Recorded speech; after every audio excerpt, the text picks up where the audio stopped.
Benar Bapa di surga, kami rindu agar Engkau menolong kami, agar kami semakin hari semakin menjadi bejana-Mu yang Engkau bentuk, yang Engkau kuatkan, yang Engkau topang.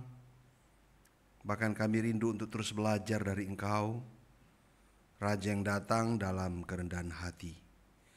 Bapa di surga, urapi kami semua untuk kami dapat mengerti firman-Mu, dan terlebih terutama kami dapat mempraktekannya.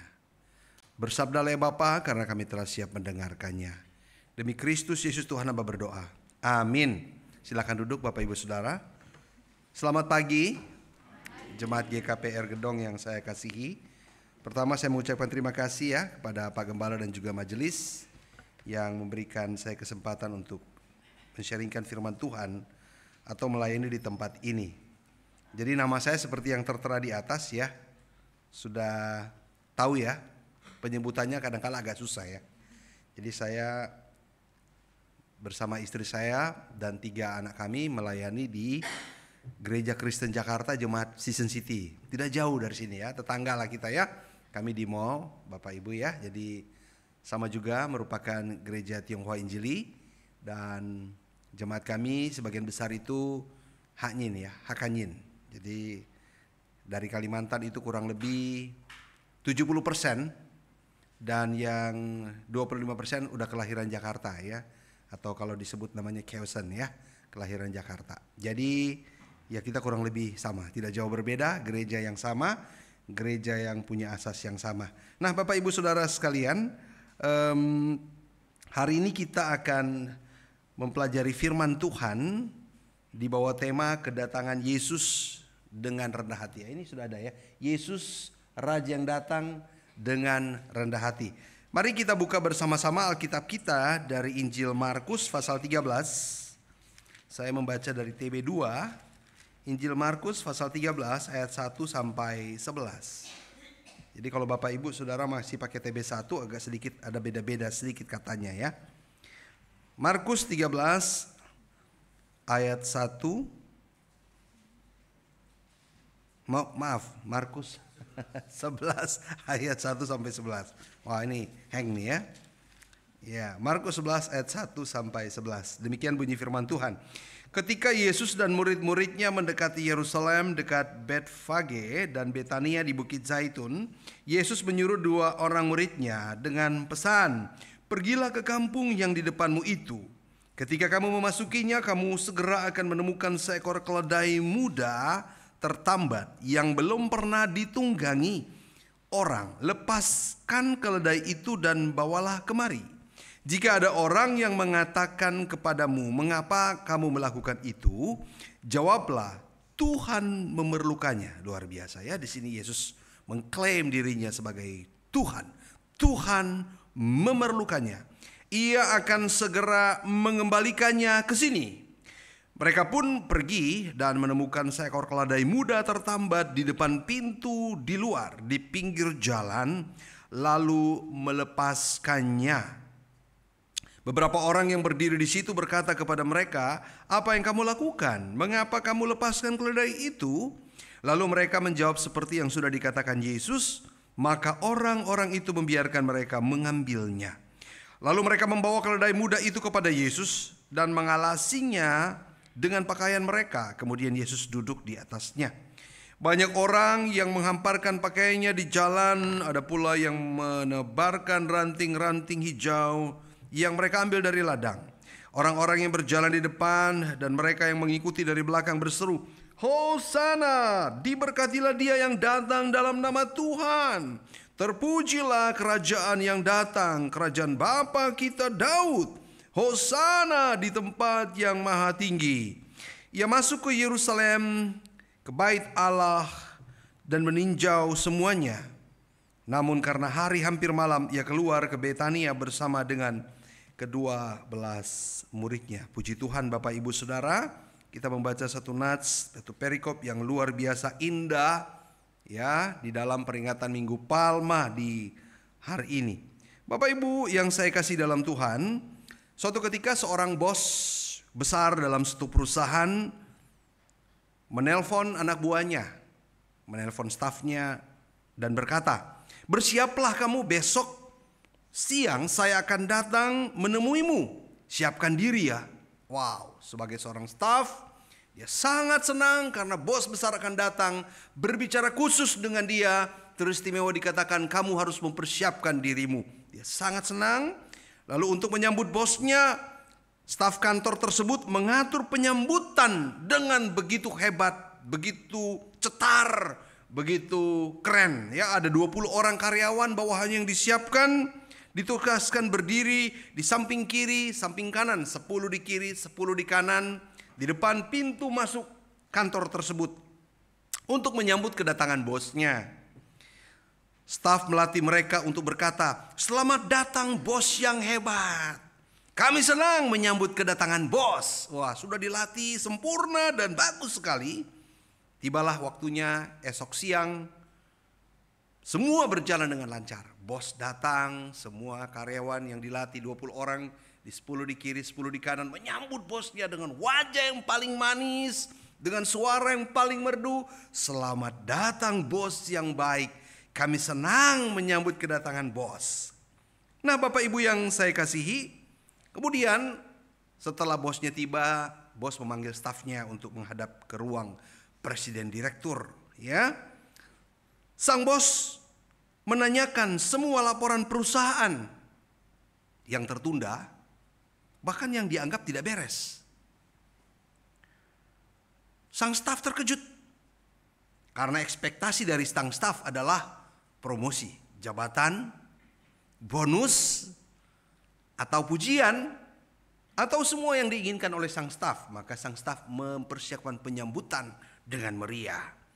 Ternyata kedatangan sang bos bukan untuk mempromosikan karyawannya, tapi ingin mengarahkan karyawan tersebut agar bisa bekerja dengan baik. Akhirnya karyawan ini meninggalkan ruangan bosnya dengan sangat kecewa. Bapak Ibu Saudara yang saya kasihi dalam Tuhan Yesus, pernahkah kita berada dalam situasi yang mirip seperti ini?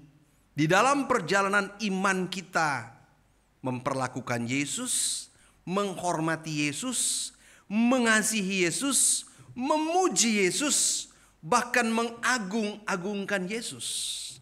Pernahkah dalam hidup kita hanya melulu berpikir untuk kesenangan kita, untuk kemauan kita, untuk ego kita, dan memakai nama Yesus? Pernahkah kita berada dalam situasi yang mana kita sangat menginginkan satu orang pria atau satu orang wanita sebagai teman hidup kita, namun ternyata nggak dapat dan kita kecewa pada Tuhan?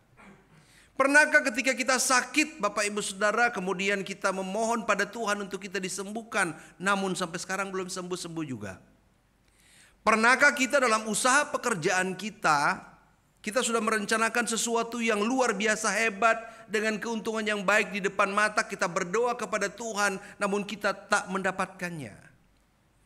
Pernahkah kita sebagai orang tua ketika mendidik anak kita, membesarkan anak kita, menantu kita, berdoa agar anak kita jadi anak yang dengar-dengaran, anak yang berbakti, menantu kita pun juga menjadi menantu yang sayang mertua. Kita berdoa pada Tuhan di rumah maupun di gereja, namun semuanya tak kunjung datang. Malah kebalikannya, anak kita seolah-olah seperti membangkang. Kita kecewa.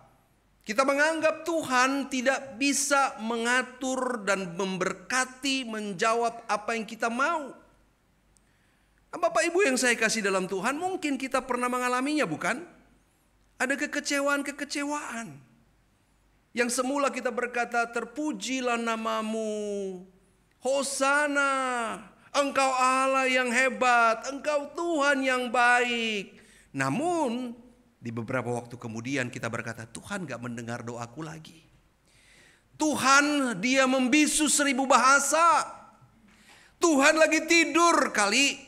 Dan memang tak jarang kita menemukan orang-orang di luar sana, bukan di sini, seperti seorang YouTuber, seorang Kristen, kemudian dia menukarkan imannya. Dia menjadi seorang mualaf, seorang artis Kristen yang terkenal. Namanya nama Alkitab pula Ruben, ya. jadi mualaf. Kenapa? Ada kekecewaan, ada ekspektasi, ada harapan yang dia bangun di dalam Yesus dalam perspektif manusia yang keliru. Namun dia tidak mendapatkan semua yang diinginkan. Lalu dia berkata dalam hati, jangan-jangan Tuhan gua yang salah, Tuhan wo yang salah, Tuhan ngai yang salah. Saya ganti Tuhan deh. Coba ganti Tuhan, mungkin di sono itu lebih baik. Nah Bapak Ibu Saudara, itulah yang terjadi ketika Yesus memasuki Yerusalem. Sebelum ia mengalami penyaliban Bapak Ibu Saudara di Minggu Palma yang kita rayakan hari ini, ia datang dengan kerendahan hati yang luar biasa. Ia mewujud nyatakan nubuatan dalam Zakaria 9 ayat 9. Lihat, rajamu datang kepadamu. Ia lemah lembut dan mengendarai seekor keledai. Ada ribuan makna yang terdapat di dalam kedatangan Yesus memasuki Yerusalem menggunakan seekor keledai betina yang muda yang belum pernah digunakan. Keledai yang dilihat tidak berpengalaman, yang seharusnya dipakai adalah kuda yang gagah berani, dikawal dengan pasukan. Namun dia datang dengan sesuatu yang berbeda sekali.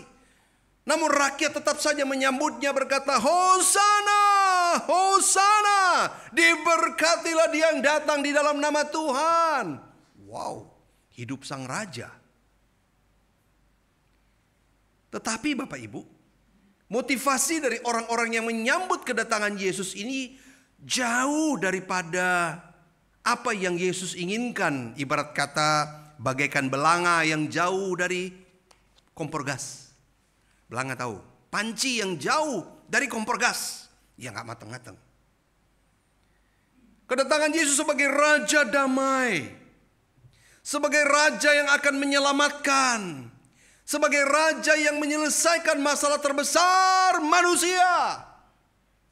Bukan sekedar masalah lapar, bukan sekedar masalah ekonomi, bukan sekedar masalah sakit penyakit, bukan sekedar masalah penjajahan, bukan sekedar melawan tirani bangsa Romawi, bukan.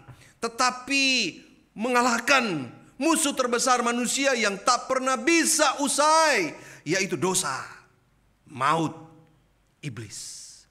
Itu yang menjadi misi utama Yesus ketika ia datang ke dalam dunia ini. Namun disalahartikan oleh orang-orang yang menyambut. Itulah sebabnya tadi Liturgos mengatakan dengan mulut yang sama berkata Hosana. Namun beberapa hari kemudian mereka berkata, salibkan dia, salibkan dia. Oh, bahkan dari mulut-mulut yang berkata salibkan dia, mungkin anaknya pernah disembuhkan oleh Yesus. Mereka pun pernah makan roti yang diberikan oleh Yesus ketika memberi makan 5.000 orang. Mereka mungkin pernah melihat dan sering melihat orang lumpuh berjalan, orang buta melihat. Mereka tahu juga berita tentang angin ribut yang diredakan. Mereka tahu bahwa dialah Mesias. Namun pemahaman Mesias yang dibangun oleh orang-orang Yahudi hari itu adalah Mesias Raja manusia yang akan meneruskan tahta Daud secara politik. Secara politik, membebaskan mereka dari tirani penjajahan bangsa Romawi. Wah, mereka rela mengeluarkan jubah mereka, baju mereka, dialaskan di jalan yang kotor, rela dipijak oleh sang keledai. Karena mereka punya ekspektasi yang sangat dalam. Tidak apa-apa saya berikan baju saya, tidak apa-apa saya berikan uang saya asal Tuhan menjawab doa saya. Tidak apa-apa saya memberikan persembahan buat gereja, pasti Tuhan menjawab saya. Saya memberikan sekian, saya akan dapat 10 kali lipat. Mungkin itu ekspektasi yang ada. Bayangkan baju, jubah. Mereka mengambil ranting-ranting di ladang, daun-daun palma.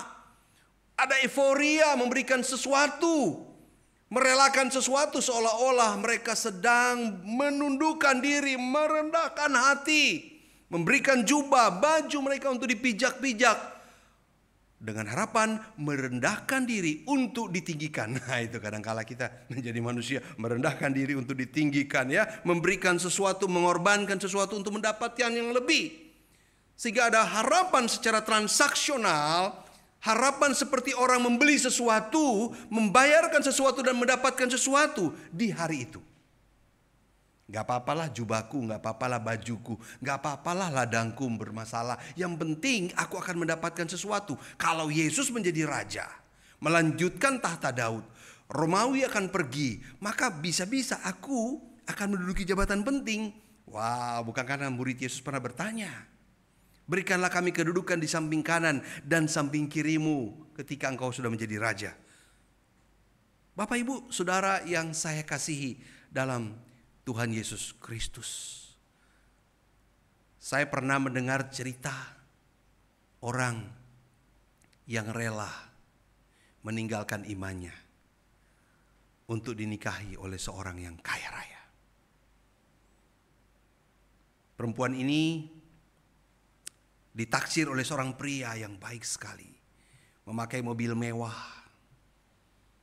Setiap kali mentraktir sang wanita makan di hotel restoran berbintang 5. Kemudian suatu ketika dia datang setelah mereka pacaran kurang lebih 6 bulan. Datang ke rumah, waktu pulang dompetnya tertinggal Bapak Ibu. Dompetnya tertinggal di ruang tamu. Wah, ketemulah sama orang tuanya. Waduh, dompet pacarmu ketinggalan. Lalu karena dibuka dilihat, mau dilihat alamatnya kan. Benar gak? Di mana ini, kita mesti kirim ini atau kita antar nih. Dilihatlah alamatnya, rumahnya di Pondok Indah. Waduh, keren ya. Pondok tapi indah gitu kan. Oh gitu nama lengkapnya. Agamanya bukan Kristen. Tapi begitu dibuka di bilik yang lain, uang sakunya $100 US dollar. Cuma di saku aja, di dompet itu ada 20 lembar buat uang jajan. 20 lembar itu berarti berapa? $2.000. Sekali jalan $2.000. Kalau sekarang 17 juta berapa? Wah, banyak sekali itu. 34 juta sekali bawa ya. Sekali bawa untuk jajan, untuk nraktirin. Orang tuanya kaget ya. Ih, bukan orang Kristen anakku. Kamu cinta gak sama dia? Udah cinta Pak, udah cinta Ma. Kira-kira gimana nih, lanjut kagak? Kalau itu adalah anak kita, gimana nih Bapak Ibu Saudara? Apakah kita berani berkata, tolak dia? Atau kita berkata, maju terus. Pantang mundur. Bapak Ibu yang saya kasihi, ketika Donald Trump mengumumkan tarif peperangan dagang, wow, bahaya. Semua nilai transaksi, nilai jual beli, dagang akan menjadi masalah besar. Dan orang bilang bisa ada resesi, di mana inflasi tinggi, barang mahal, daya beli mati, dunia dagang dan ekonomi kolaps. Takut gak? Ya takut secara manusia, betul gak? Kita berdoa pada Tuhan, Tuhan tolong dong Tuhan. Berikanlah negosiasi yang paling baik. Supaya ini dua orang ini ya, dua negara, Amerika dan Tiongkok ini bisa bernegosiasi dengan baik. Karena dampaknya itu sangat besar sekali. Bapak Ibu, ada banyak ekspektasi dalam hidup kita. Karena kita sedang menghadapi realita yang tidak mudah dalam hidup ini. Realita suami istri berantem datang kepada pendeta, mengharapkan pendeta membela seseorang. Sekali lagi Yesus datang dengan damai ya. Yesus tidak sedang datang untuk membela seseorang dan mengalahkan seseorang. Itu maknanya. Kalau suami istri ribut datang ke pendeta, suami ingin menang. Begitu sang pendeta berkata, dua-dua kalian salah. Ini konselornya gak beres nih pendeta nih. Gua ganti deh, cari ke tempat lain. Dua-dua itu pengen dibenarkan Bapak Ibu Saudara. Kebayang gak kalau ada dua orang Kristen yang berkonflik di gereja, lalu berdoa pada Tuhan, Tuhan tolong tunjukkanlah siapa yang benar.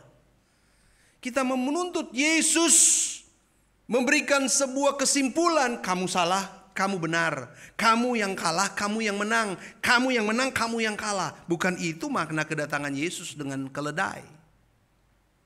Bukan itu. Bukan itu.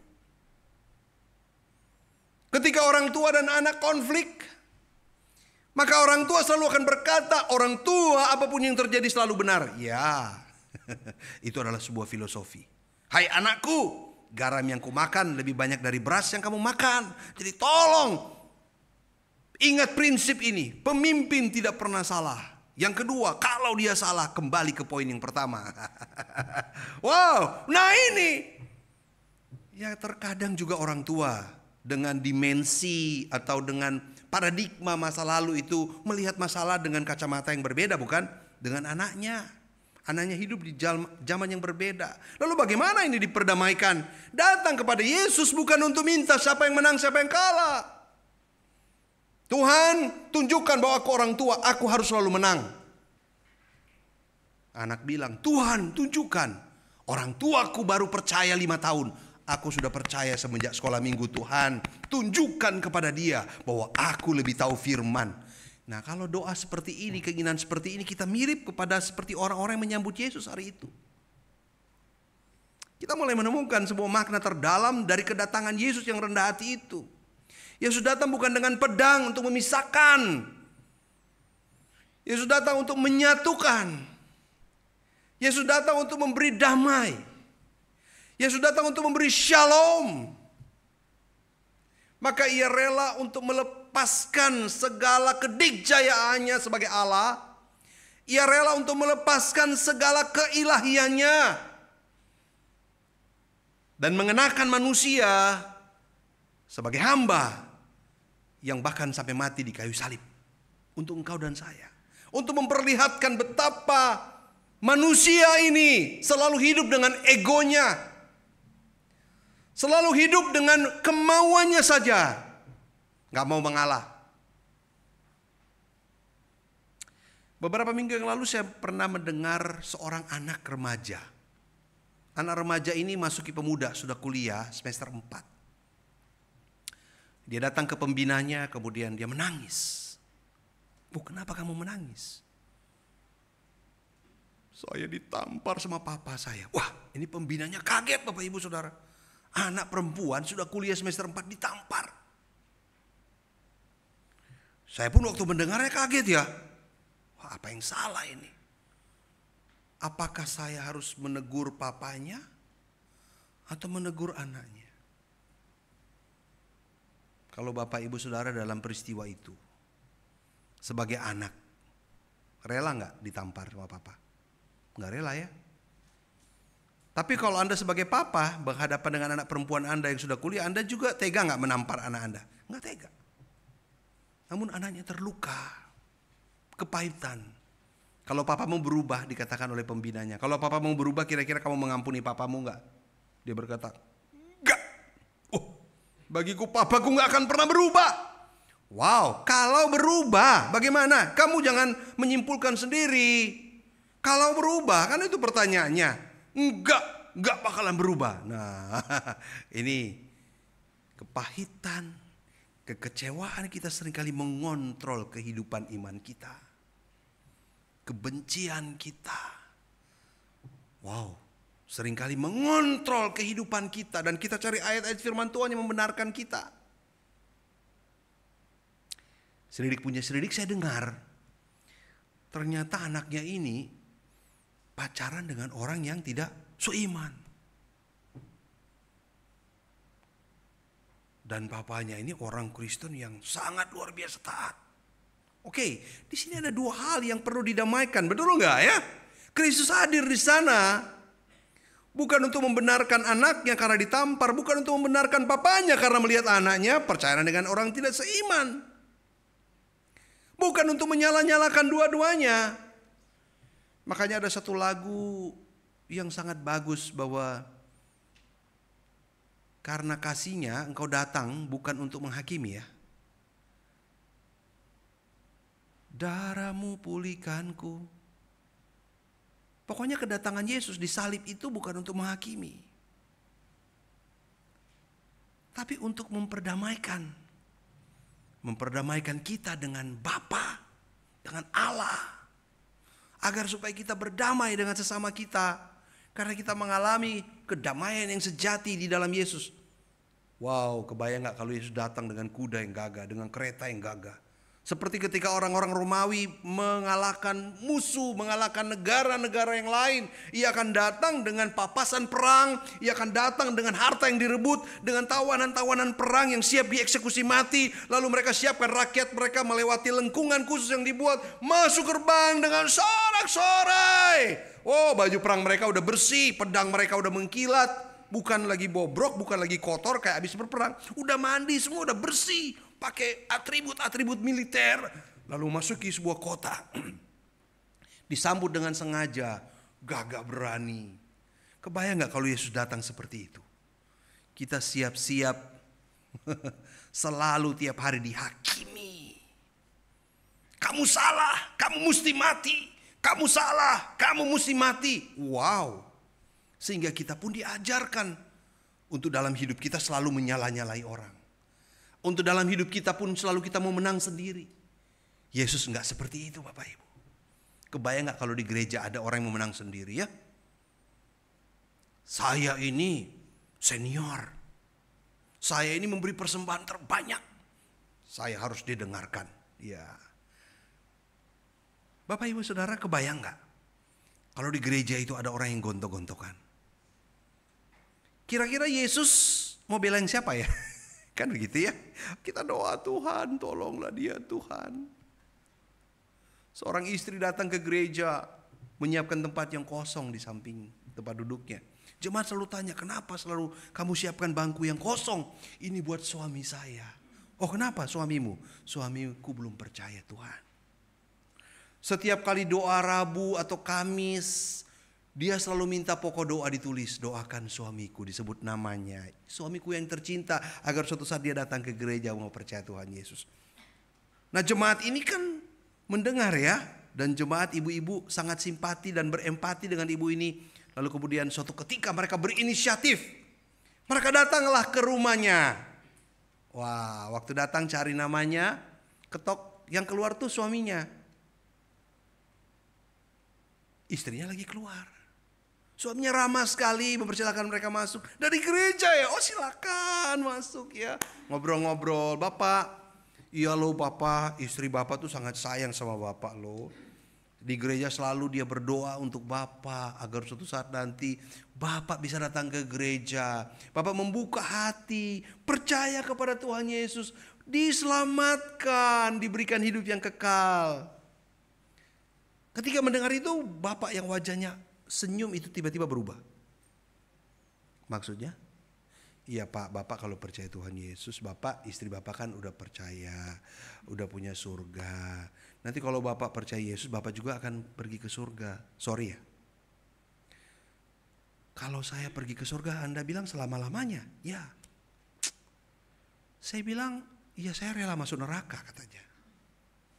Daripada masuk surga. Kenapa? Karena Anda bilang di surga ada istri saya. Anda mulai tahu, paham ceritanya ya. Anda bilang di surga ada istri saya. Saya udah gak tahan di dunia ini yang cuma beberapa tahun aja saya gak tahan. Apalagi di surga selama-lamanya. Aku gak kuat. Enggak deh, lebih bagus masuk neraka. Nah, Anda sudah tahu masalah ini bukan? Kebanyakan kita itu kita berdoa pada Tuhan. Tapi kita berdoa pada Tuhan untuk dengan ego kita. Dengan kemauan kita. Kita sudah lama jadi orang Kristen tapi kita tidak belajar dari Yesus yang rendah hati itu. Kita selalu tidak mau kalah. Kalau kita lagi curhat dengan hamba Tuhan, kita lagi curhat dengan pendeta, lagi curhat dengan teman kita, yang salah itu orang terus. Benar gak? Kita mah gak pernah bilang salah. Saya pernah didatangi oleh orang yang mau konseling. Suami istri. Itu istrinya udah ngomong sampai nangis-nangis ketika saya tanya ke suaminya. Iya. Enggak. Iya. Enggak. Loh, ini suaminya ini selalu merasa diri benar aja. Yang paling celaka enggak ngomongnya cuma apa? Enggak. Iya.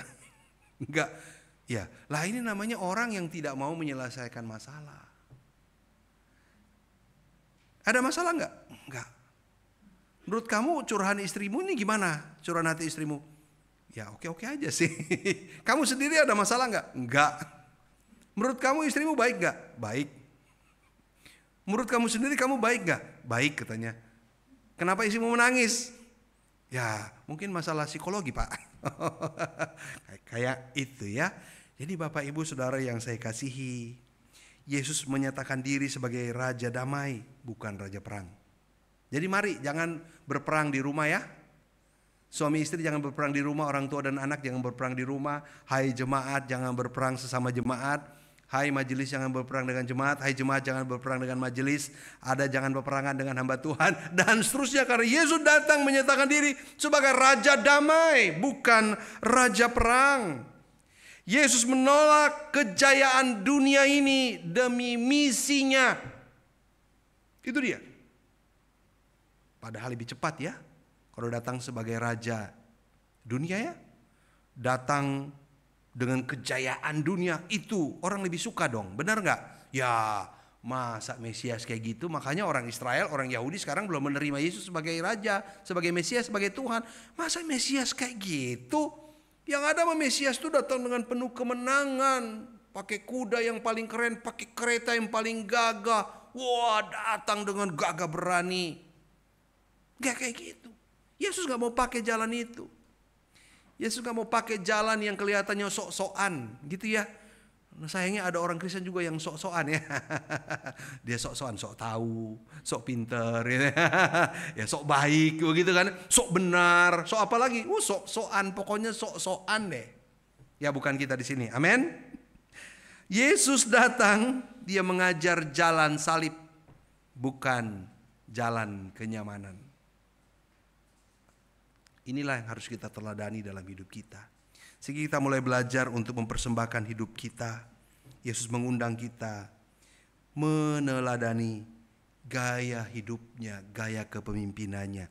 Kita mempersembahkan hidup kita. Tuhan, ini aku, perbaiki aku Tuhan. Setiap kali kita konflik, setiap kali kita punya masalah, setiap kali kita menghadapi kesulitan di tempat pekerjaan, di kantor kita, dalam relasi-relasi kita, kita jangan bilang, Tuhan kenapa engkau kirimkan orang itu kepada saya, Tuhan nyebelin banget. Tuhan bilang, aku kirimkan orang itu supaya kamu mengerti jalanku. Orang itu untuk membentuk emosimu yang masih berapi-api. Orang itu untuk membentuk kesabaranmu yang selalu pengen cepat dan instan. Orang itu mau membentuk kerendahan hatimu supaya kamu gak sombong. Kamu pikir kamu yang paling hebat, ternyata aku kirim orang yang lebih hebat dari kamu 10 kali lipat. Kamu terbelalak bukan? Doa kita salah ya. Doa kita setiap kali menghadapi masalah, pergumulan, konflik, kesulitan hidup, katakan, Tuhan ini aku. Aku menghadapi masalah, Tuhan tolong. Berikanlah aku pengertian. Berikanlah aku pencerahan. Berikanlah aku pemahaman yang benar bagaimana aku menghadapi masalah ini. Tiliklah aku, selidikilah aku ya Tuhan. Agar aku memperbaiki diri. Nah ini keren nih, inilah misi kedatangan Yesus. Agar setiap kali kita mengalami masalah, apapun itu, kita selalu datang melihat pada diri kita. Sehingga kita bertumbuh menjadi korban yang semakin hari korban yang hidup, yang kudus, yang memperkenankan hati Tuhan. Bukan yang dilihat masalahnya, bukan yang dilihat orang lain, bukan yang dilihat persoalannya. Kalau kita melihat persoalannya terlalu besar, kita tidak lagi mampu melihat Tuhan yang benar. Betul? Kita tidak lagi mampu melihat Tuhan yang besar. Kalau kita lihat orang itu, kita tidak lagi mampu melihat Tuhan yang mulia. Kita tidak mampu lagi melihat karakternya. Kenapa? Karena kita ingin orang yang berubah. Kita ingin masalah kita yang berubah. Makanya ada satu lagu yang menurut saya lagu ini baik, tetapi lagu ini masih kurang tepat atau kurang sempurna. Lagu ini begini. Doa mengubah segala sesuatu. Bahaya kalau doa mengubah segala sesuatu. Yang benar tuh gini. Doa mengubah hatiku dan hidupku, supaya ku melihat dia, melihat mereka, melihat persoalanku dengan cara yang berbeda, dan aku bisa menghadapinya dengan iman dan pengharapan di dalam Tuhan, dan aku menang. Loh, lagunya kok jadi gitu Pak? Ya karang-karang gua, terserah gua gitu kan. Loh tapi kayak begitu. Doa itu mengubah hidupku. Kalau kita mau bercermin pada kedatangan Yesus yang rendah hati. Doa itu bukan buat menang-menangan. Ngapain kita doa buat menang-menangan? Tuhan tolong Tuhan. Kutuki dia lah, kita berdoa kutuki dia. Kita lupa kita orang yang terkutuk, namun dibebaskan oleh Yesus. Benar gak? Tuhan, aku tengking sifat malasnya. Istri berdoa pada suami, lagi tidur ngorok suaminya, dia berdoa tengking dalam nama Yesus. Roh pelit, roh kikir, penyahlah kau sekarang juga. Aduh, ketawa istri-istri ya. Suami balas, istrinya tidur, dalam nama Yesus Tuhan. Roh perongrong, roh matre, keluar dalam nama Yesus. Lah, ini doa orang Kristen kayak begitu. Lihat dong kedatangan Yesus, ya. Lihat dong. Selalu kita berdoa supaya Tuhan bentuklah aku. Ini aku, bejanamu. Betul gak? Bentuklah sesuai dengan kehendakmu. Beliau adalah pribadi yang rendah hati. Sehingga kalau beliau berkata, ayo kamu, rendah hatilah. Oh, powerful. Ya, kalau kita berkata begini dengan pedang, rendah hati kamu. Ya, kamu udah salah pakai pedang. Maka Yesus ini tokoh yang luar biasa di dalam Minggu Palma ini. Dalam minggu-minggu sengsara, di dalam menyambut kematian Yesus, memperingati kematian Yesus. Mari kita belajar menjadi orang-orang yang kuat dan kokoh dalam iman percaya kita. Mengasihi dia seumur hidup kita. Amin Bapak Ibu Saudara. Maukah kita menjadi orang yang meneladani kerendahan hatinya? Ya, di dalam hidup kita, di dalam doa kita, di dalam pelayanan kita, di dalam cita-cita kita, di dalam pergumulan kita, dalam kehidupan masa tua kita, yang mana kita, saya melihat di sini ada beberapa jemaat yang senior ya, sehingga Tuhan itu tidak pernah berubah, Bapak Ibu ya. Ada Aji, ada Asu ya, di sini yang rambutnya putih luar biasa ya. Tuhan berjanji, aku tetap dia, menyertai kamu, menggendong kamu, menolong kamu. Aku Tuhan yang gak pernah berubah. Mungkin kita bangun pagi udah agak susah, tidur susah, gak tidur apa lagi ya. Makan udah mulai susah, gak makan apa lagi ya kan. Udah mulai cemas, mulai merasa sendiri. Anak-anakku kok gak nengok aku ya.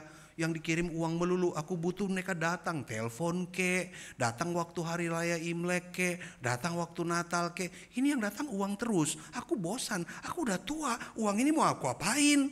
Makanku tinggal setengah porsi. Uang ini mau ngapain? Aku butuh cinta mereka Tuhan. Aku butuh perhatian anak-anakku Tuhan. Doalah supaya Tuhan menjadi temanmu ya. Kadang kalau orang tua yang kesepian itu marahi anaknya ya. Kamu ya gak datang-datang. Padahal dia lupa anaknya lagi di luar kota, tiketnya mahal. Makanya dia bilang, daripada aku datang, aku tidak bawa sesuatu, aku kirim duit. Padahal orang tuanya punya perspektif yang berbeda. Bukan uangmu yang aku butuh, tapi kehadiranmu anakku. Aku sangat kangen dengan kamu. Tapi anaknya punya perspektif yang berbeda. Mendingan aku memberikan dia uang. Nah ini ketemu di mana nih? Yang satu punya perspektif kasih uang mewakili diriku. Yang satu dirimu yang paling penting. Doalah pada Tuhan agar Tuhan memberikan kita damai. Amin. Sehingga anak kita suatu saat akan datang bukan karena kita paksa. Coba bayangkan Aji, Asu, anakmu datang terpaksa banget. Dia bolos dari kantor, bolos dari kerjaan. Dia datang ngedumel tuh, datang tuh, mamaku, papaku paksa, bahkan kutuki aku anak durhaka gak pernah datang. Ya aku datang, ini Pama udah store ya, puas. Ya kita juga gak mengalami damai, dia datang karena terpaksa. Karena ngedumel biarlah dia datang kepada kita. Karena dia mengasihi Tuhan. Amin. Dan dia mengasihi engkau dengan tulus. Mari kita berikan tepuk tangan buat Tuhan kita Yesus Kristus yang luar biasa. Mari kita berdoa. Bapa, tolonglah kami untuk kami sungguh-sungguh rela ketika kami sedang menghadapi persoalan, keinginan-keinginan kami, keperluan-keperluan kami, ego kami bahkan. Ketika kami merasa direndahkan, seringkali kami mungkin merasa terhina. Kami mungkin merasa diperlakukan tidak adil. Kami merasa tidak semestinya aku mengalami hal seperti ini. Kiranya kami mau belajar melihat pada Kristus. Di Minggu Palma ini, kami mau lihat Yesus datang sebagai Raja Damai, bukan Raja Perang. Kami mau melihat Yesus yang menolak kejayaan dunia demi misinya. Kami mau melihat Yesus yang mengajar jalan salib, bukan jalan kenyamanan. Bahkan kami mau melihat Yesus yang mengundang setiap kami meneladani gaya hidupnya, gaya kepemimpinannya. Tuhan, tolonglah kami. Ampuni kami jika kami seringkali mengecewakan Engkau Tuhan. Seringkali kami hidup dengan ego kami. Kami salah berekspektasi kepada Tuhan. Kami ingin Tuhan datang dengan pedang untuk melenyapkan orang yang menyakiti kami. Kami ingin Tuhan datang untuk membenarkan kami dan menyalah-nyalahkan orang yang ada di sekitar kami. Kami ingin Tuhan datang memberikan semua apa yang kami inginkan, sementara ada orang yang bahkan untuk kebutuhannya pun mereka tidak peroleh. Tuhan, kiranya kami menandani Engkau, Juru Selamat kami yang agung, Tokoh yang tiada duanya, yang satu-satunya yang pernah ada di muka bumi ini, karena Engkau Allah yang datang menjadi manusia dalam Kristus Yesus. Terpuji namamu Bapa. Inilah doa kami. Demi Kristus Yesus hamba berdoa. Amin.